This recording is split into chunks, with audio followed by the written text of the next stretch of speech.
श्रीमद् भगवत गीता का 13वां अध्याय, जिसका नाम क्षेत्र क्षेत्रज्ञ विभाग योग है, थोड़ा दार्शनिक है। यह अध्याय हमें ये समझने में मदद करता है कि हमारा शरीर क्या है और हमारे भीतर रहने वाली आत्मा क्या है। यहाँ इस अध्याय की मुख्य बातें दी गई हैं।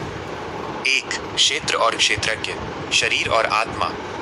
भगवान श्री कृष्ण अर्जुन को 2 शब्दों का अर्थ समझाते हैं। क्षेत्र, द फील्ड, ये हमारा शरीर है। इसे क्षेत्र इसलिए कहा गया है क्योंकि जैसे खेत में हम जैसा बीज बोते हैं वैसी ही फसल काटते हैं, वैसे ही इस शरीर के द्वारा हम जैसे कर्म करते हैं वैसा ही फल मिलता है। इसमें हमारे विचार, इच्छाएं और इंद्रियां भी शामिल हैं। क्षेत्रज्ञ, the knower of the field, शरीर के भीतर रहने वाली वो आत्मा जो इस शरीर को जानती है। 2. ज्ञान क्या है? कृष्ण कहते हैं कि शरीर और आत्मा के अंतर को जान लेना ही असली ज्ञान है। उन्होंने ज्ञान के कुछ लक्षण बताए हैं जो एक इंसान में होने चाहिए।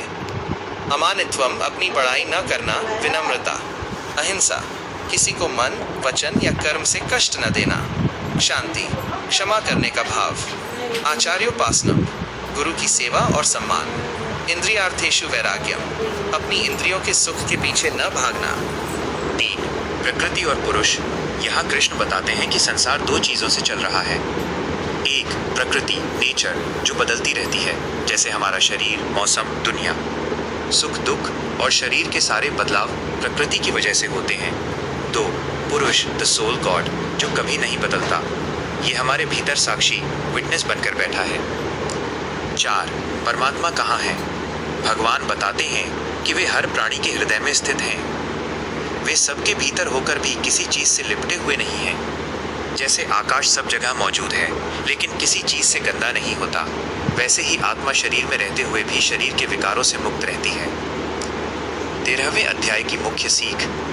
1. भेदभाव का अंत है। जब हम जान लेते हैं कि शरीर तो बस एक मिट्टी का पुतला है और असली चीज़ आत्मा है जो सब में एक जैसी है, तब हमारे मन से नफरत और भेदभाव मिट जाता है। 2. साक्षी भाव। जीवन में जो भी सुख या दुख आए उसे ये सोचकर देखें कि ये तो शरीर क्षेत्र के साथ हो रहा है, मैं आत्मा तो बस इसका देखने वाला हूँ। इससे मानसिक शांति मिलती है।